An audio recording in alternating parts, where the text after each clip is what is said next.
Amis du roman historique, bonjour. Donc deuxième épisode de l'hiver en Finlande 39-40.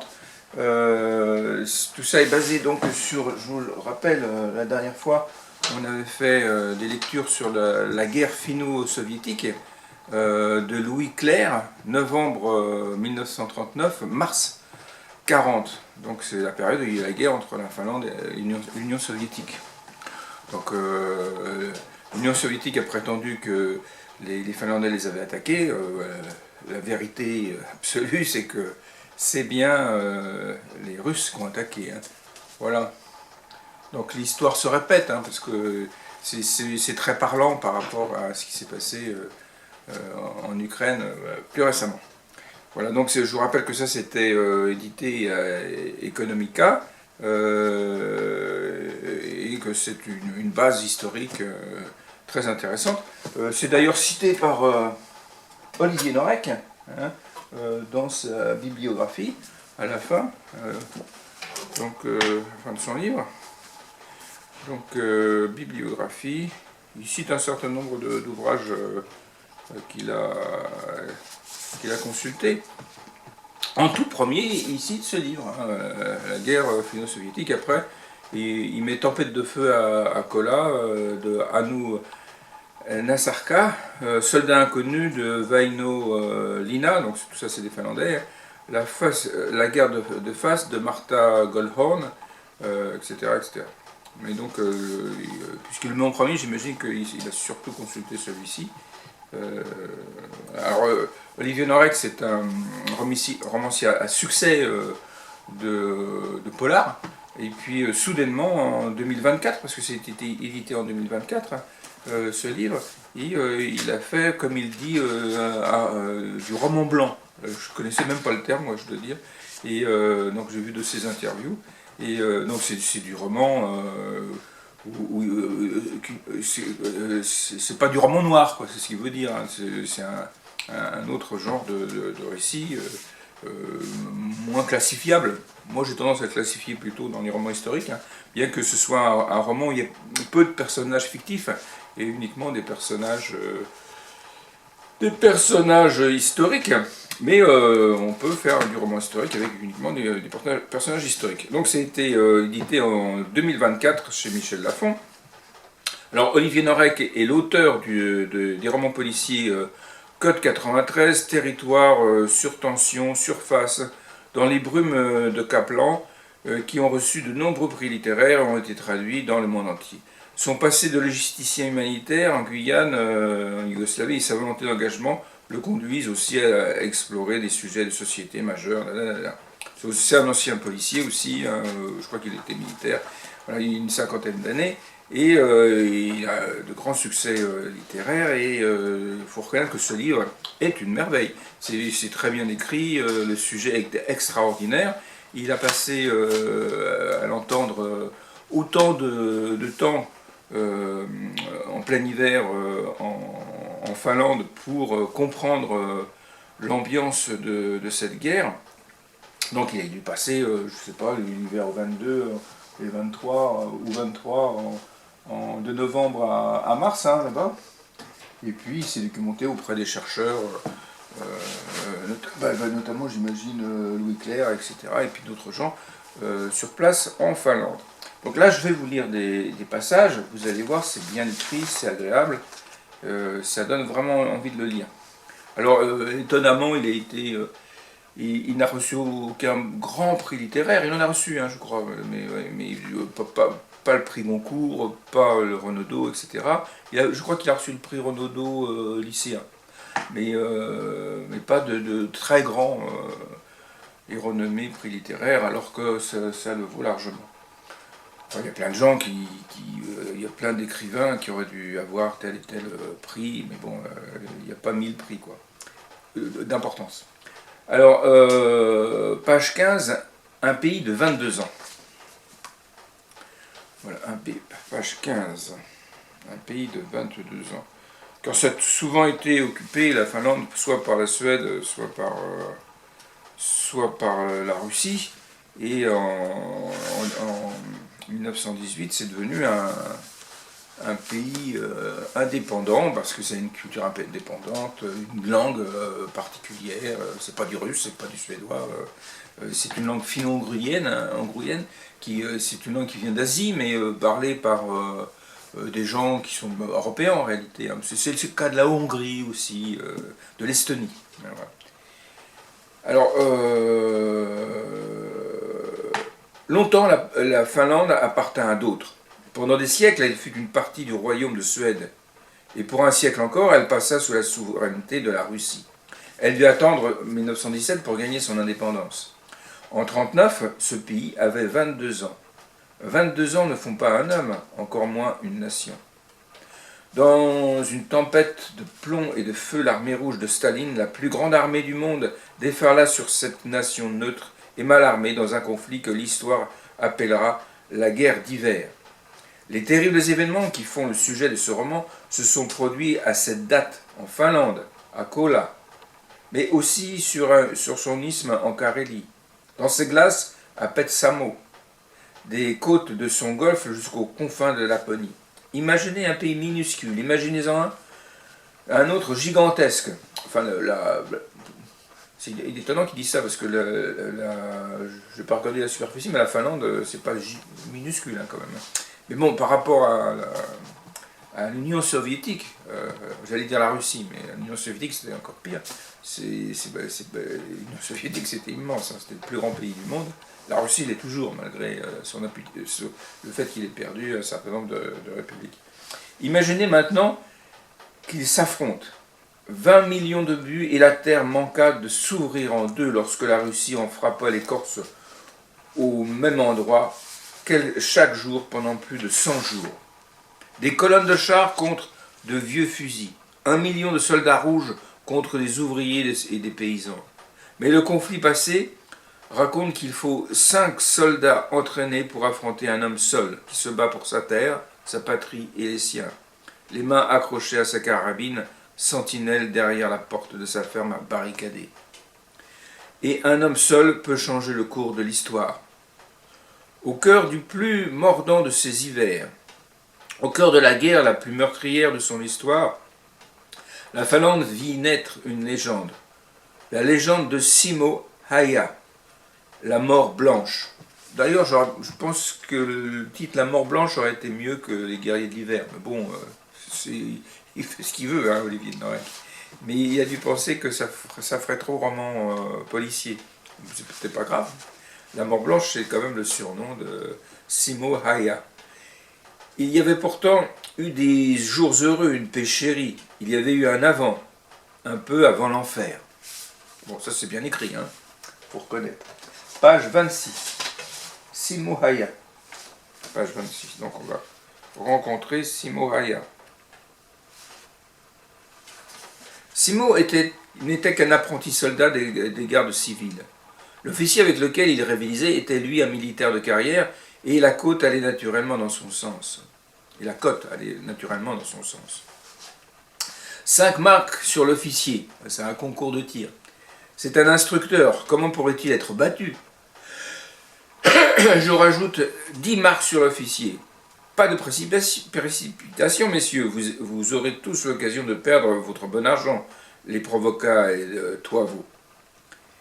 Allez, soyez paradins, videz vos poches, j'ai un mariage à payer, ajouta Honi. Au pas de tir, l'officier, au pas de tir, Simo. À 200 mètres, la cible vierge. L'officier s'allongea et le chronomètre démarra. L'explosion de la poudre faisant lever le nez du canon. Il lui fallait à chaque tir réaligner ses points de visée, contrôler de nouveau sa respiration avant de faire feu à nouveau. À la 60e et dernière seconde, il avait transpercé 14 fois l'œil rouge, même si l'on aurait pu ergoter sur la 12e balle que certains assuraient n'être pas vraiment centrée. 14 fois, l'officier avait fait mouche, avec une arme automatique qui ne demandait pas qu'on la recharge à chaque tir. Simo prit place et s'allongea à son tour. L'officier le regarda, confiant et condescendant. Qu'avait-il à craindre, ce soldat du dimanche, d'à peine plus d'1,50 m, et dont les traits si enfantins rendaient incongrue toute arme dans ses mains? Le murmure se fit plus fort dans l'assistance lorsqu'elle constata, comme Simo l'avait promis, qu'il utiliserait bien son fusil M28-30 à chargement manuel et qu'il chargerait une cartouche après l'autre. Ainsi, il faudrait viser, tirer et gérer le recul, comme l'officier l'avait fait. Mais en plus, éjecter la douille en activant 2 fois la culasse. Prendre une nouvelle cartouche au sol, l'insérer, activer 2 fois, encore la culasse pour la charger dans le canon. Viser, tirer, gérer le recul encore et recommencer. Simo aligna devant lui ses munitions et, au signal, la danse de ses mains stupéfia tous ceux qui eurent la chance d'être présents ce jour-là. La vitesse de ses gestes, la précipitation absolue d'une machine, une manipulation qu'il avait répétée des millions de fois et dans la minute accordée. Simo perça 16 fois le centre sans qu'aucun des impacts ne suscite le moindre doute.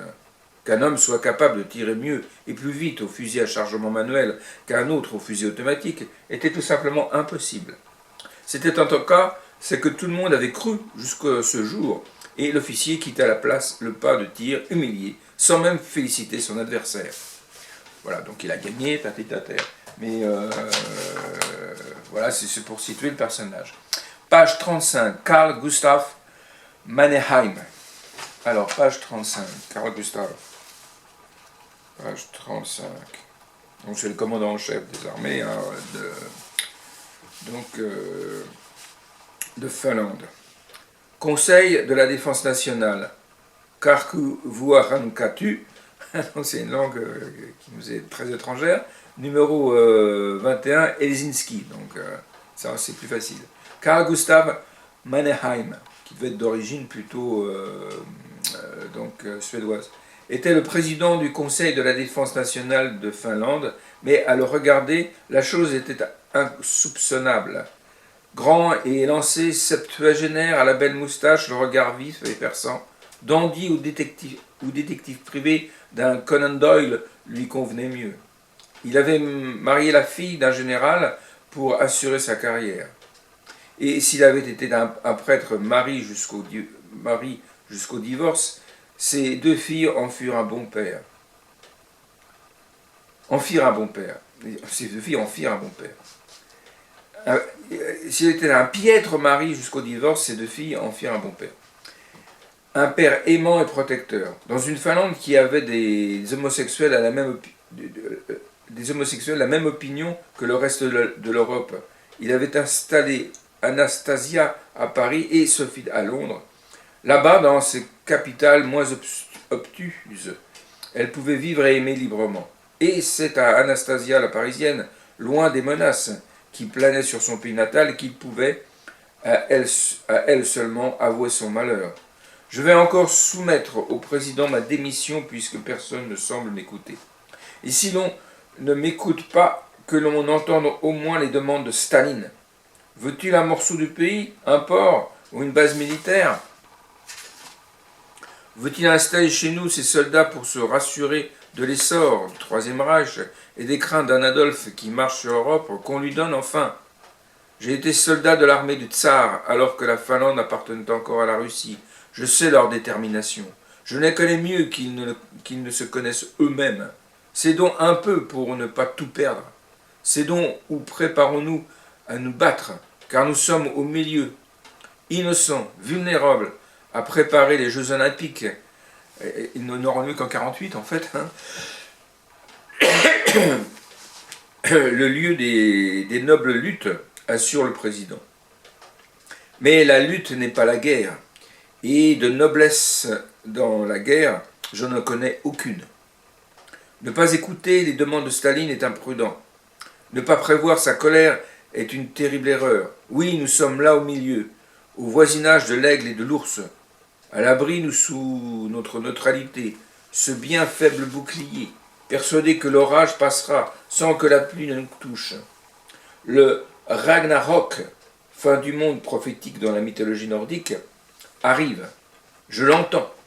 Et si c'est à la guerre que nous laissons notre avenir, nous ne sommes pas prêts. Cela, j'en suis certain.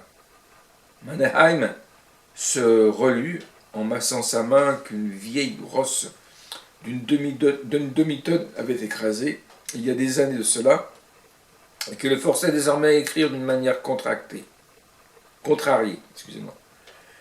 Les doigts tenant un stylo comme une pince à sucre. Autour du chef des armées perplexe, ne laissant que peu de place aux quelques tableaux accrochés au mur, 7000 volumes d'ouvrages historiques et géographiques pesaient sur une gigantesque bibliothèque qu'aucune force n'aurait pu déplacer. Carl Gustav Mannerheim savait que les prochaines décisions de son gouvernement écriraient l'histoire de son pays dans le roman national qui un jour viendrait se poser dans cette bibliothèque. Son nom y serait inscrit. Restait à savoir ce que l'on dirait de lui et ce dont on se souviendrait de la Finlande, qui jamais, si jamais elle existait encore. Il signa sa lettre Gustav, comme au bas de chacun de ses courriers personnels, et reposa son stylo quand la porte de son bureau s'ouvrit sur son secrétaire Axel Hérault, ancien élève de Saint-Cyr en France, fidèle parmi ses fidèles. La Ghost est-elle prête demanda le maréchal en attrapant sa canne. Voilà. Donc la Ghost, c'est sa voiture, c'est la voiture anglaise, la Rolls-Royce, voilà, ça y est, j'ai trouvé. Page 97, le premier jour. Page 97, c'est la guerre. Page 97.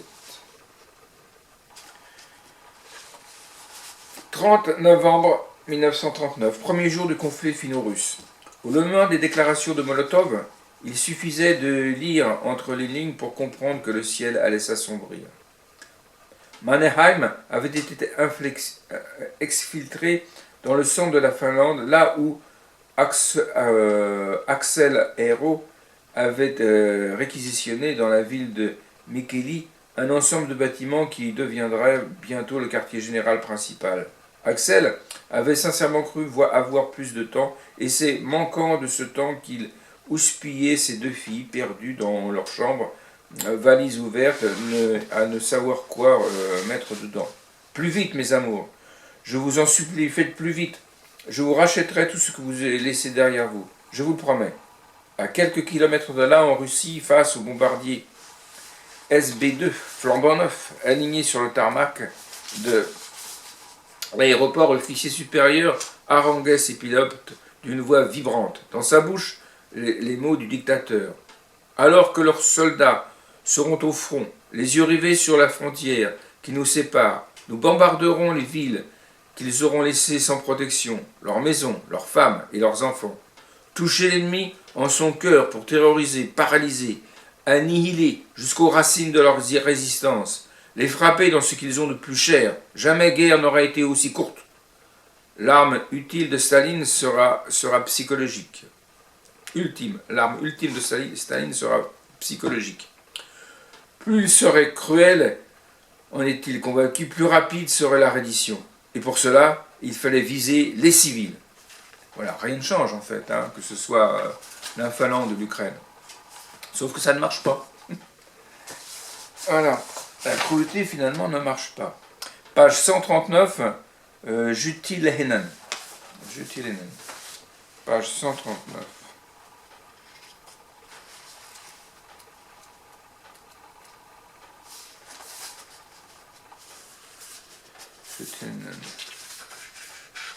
Ok. Le temps de l'unité d'artillerie s'entendit avant de se voir, et son long canon apparut en premier à la sortie du virage, où la 6e compagnie s'était dissimulée. Derrière lui, une camionnette bâchée de verre, puis 5 officiers à cheval commandant les soldats qui marchaient en grelottant, alors que le thermomètre avait encore baissé depuis le matin pour atteindre moins 5 degrés. La forêt autour d'eux formait une haute barrière qui emprisonnait le vent sur la route et l'envoyait souffler violemment sur eux. Arrivé au piège, la chenille du tank roula sur une mine dans une explosion de neige, de terre et de feu. L'unité russe se figea, et tous visèrent au hasard les bords de la route, leurs fusils braqués, prêts à subir un assaut. Alors que la terre retombait doucement, il y eut un inquiétant silence. Jutilenen posa alors la main sur l'épaule de Simo. Maintenant. Il lui dit maintenant. 5 chevaux montés par 5 officiers, 5 cibles mouvantes. Une charge de 5 cartouches. Simo plaça le premier au centre de sa mire, son doigt sur la queue de détente. Le temps s'arrêta. Le Russe avait les joues rouges et son bonnet de fourrure descendait bas sur ses oreilles. Simo cessa de le détailler comme un homme, conscient que plus il l'humaniserait, moins il serait capable de tirer. Tuer. Son pays lui demandait de tuer. Il n'y arrivait pas. Une bourrasque de flocons enveloppa Simo d'un tourbillon, et lorsqu'ils retombèrent, un renard immense, de la taille d'un homme, était assis à côté de lui. À son pelage feu, il le reconnut sans hésiter. L'âme de sa forêt l'avait suivi et veillait sur lui. Sa forêt, son village de Rojarvi, sa ferme, ses parents, ses sœurs et son frère brûlés par les flammes de la guerre. La queue de l'animal l'entoura tout entier avant de disparaître, et Simo tira plein torse. À 20 mètres devant, percuté par la cartouche, l'officier tomba en arrière de son cheval. Il restait 4 cartouches dans le chargeur, et en 4 secondes, il abattit les 4 autres. Ses mains ne se mirent à trembler qu'après, et son ventre se souleva en un haut le cœur. Tu sais maintenant, exulta Jutilanen. C'est son commandant, Jutilanen.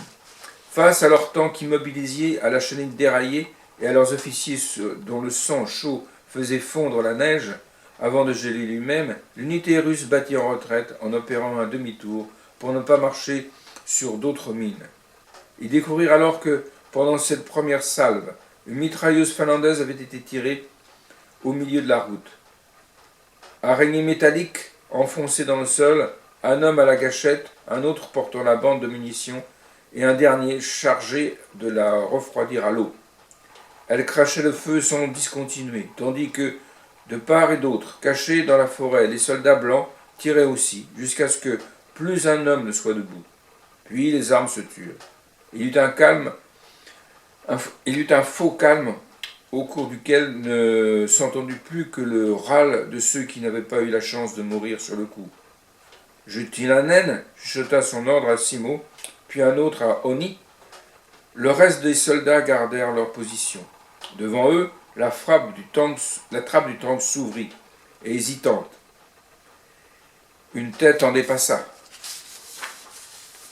Simo ne le manqua pas, et Oni en profita pour grimper sur l'énorme machine dans laquelle il jeta une grenade, avant d'en sauter. Elle ne laissa rien des occupants, et le souffle, sortant par l'ouverture, créa un nuage rose. Nous avons 5 minutes pour faire nos courses avant l'arrivée de l'unité suivante, hurla Jutilanen. Volez-leur tout, ce que vous pouvez. Parce qu'ils avaient très peu d'armes, en réalité. Donc, ils se fournissaient chez l'ennemi, en grande partie. Voilà, page 157, le chasseur.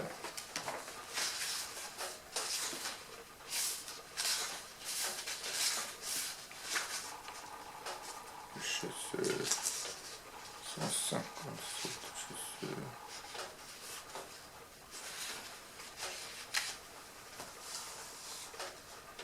Alors, on va plutôt faire... Ah oui, il est là. Voilà, c'est ça. Comme à chaque nouvelle mission, Simo apprenait et se perfectionnait. 2 jours plus tôt, il avait spoté un observateur russe, sa position révélée par la vapeur de son souffle, loin de ses lignes, planté derrière un monticule de neige. Voyant s'élever le petit nuage, Simo avait tiré au jugé, sans même voir sa cible, et de l'autre côté du monticule, le russe s'était écroulé. Toute erreur de l'ennemi devenait un enseignement pour le jeune soldat, et depuis Simo confectionnait de petites boules de neige tassées qu'il mettait dans sa bouche et qu'il faisait fondre afin de ne pas être trahi par les 37 degrés de son souffle. Les Russes atteignirent le maigre feu de camp de leurs bottes. Éteignirent le maigre feu de camp de leurs bottes. Les 1000 km² de forêt qui séparaient l'armée rouge du front de Kola étaient plantés par les patrouilles, les observateurs et les snipers des deux camps. Et c'est dans ces forêts que Simo apprit les règles élémentaires de survie. De l'officier qui l'a bâti quand le reflet du soleil fut envoyé par ses jumelles, Simo se promit de ne jamais ajouter de lunettes à son fusil. Donc, il tirait sans instrument de visée, quoi. Enfin, moderne, quoi. Il y avait une mire, quand même.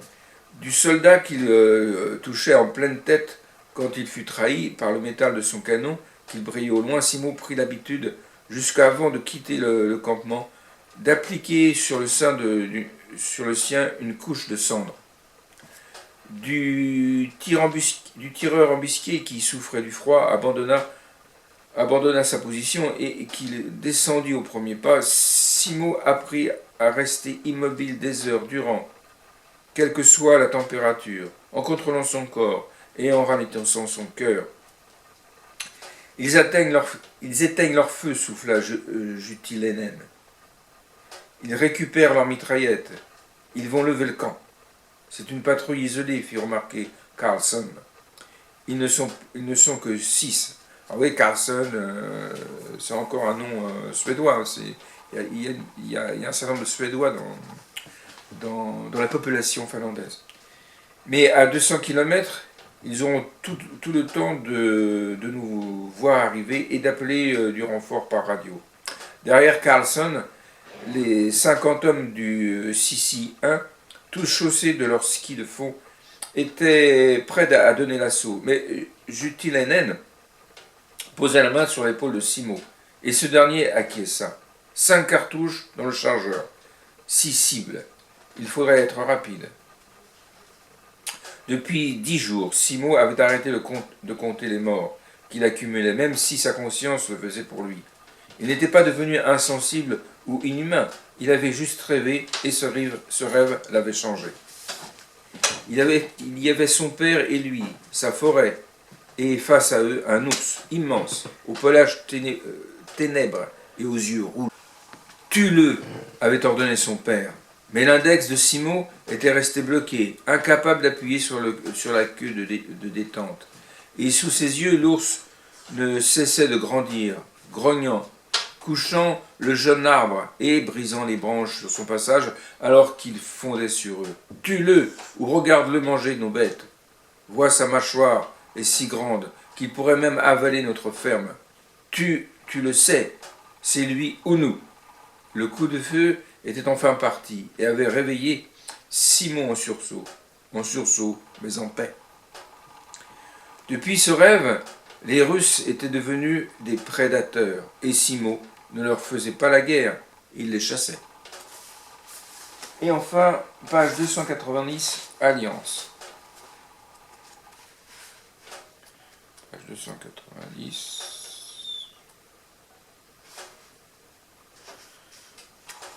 Alliance. Ah, 290.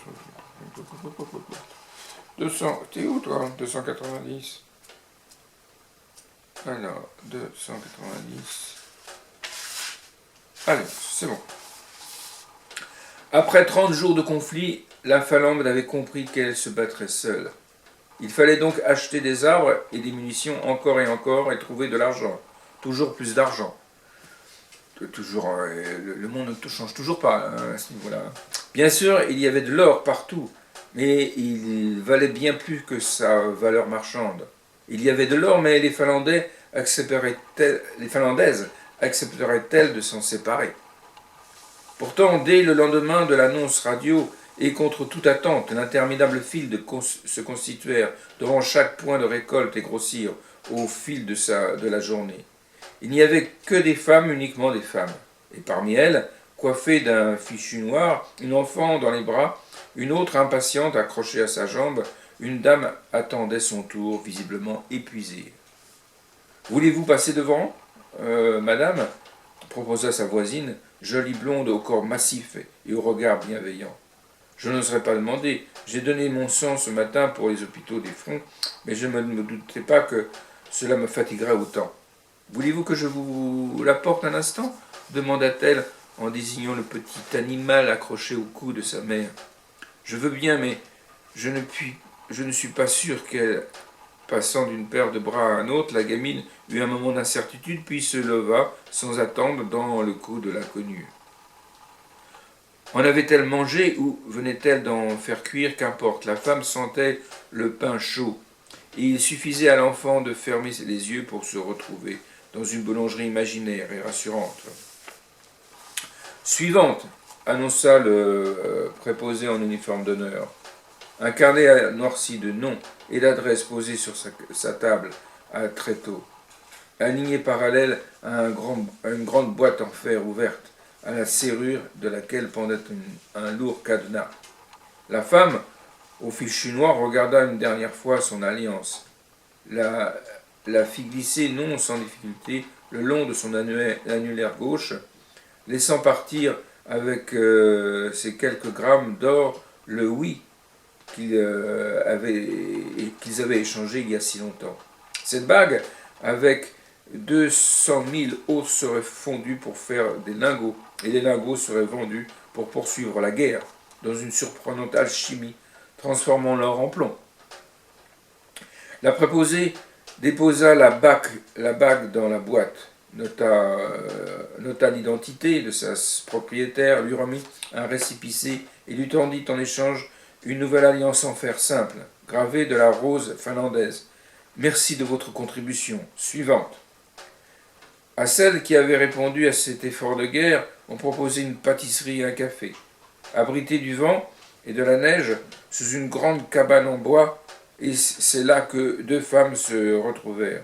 « Où est le vôtre » demanda la femme dans les bras de laquelle la gamine s'était encore endormie. « À Mikkeli, il travaille à l'état-major. »« Un grand homme alors ?»« Certainement. Et le vôtre ?»« C'est un simple soldat qui n'a même pas eu le temps de m'épouser. Alors cette alliance, ce n'était pas vraiment une. Enfin, c'est ce que je me dis pour ne pas pleurer devant vous. » L'enfant se réveilla doucement à l'odeur de la pâte cuite, et l'inconnu coupa sa brioche en deux pour lui en faire profiter. Je ne crois pas que mon mari, dans son bureau à Mikkeli, protégé des combats, soit plus respectable que le vôtre. Il n'y a pas de simples soldats, plutôt de simples héros. Alors soyez fiers de... Comment s'appelle-t-il d'ailleurs? Oni Werner. Et le vôtre? Axel Héros. Voilà, les héros justement, les guerriers de l'hiver. Donc c'était chez Michel Lafon, c'était publié en 2024, ça a obtenu quelques prix, mais ça méritait bien davantage car c'est un très très très beau livre. Voilà, c'est depuis plusieurs années un de mes préférés que j'ai lu, il faut bien le reconnaître. C'est un grand livre, un très beau livre. Voilà, les guerriers de l'hiver, lisez-le, c'est vraiment à ne pas rater. Je vous dis bonne semaine et je vous retrouve pour une toute autre histoire. À bientôt.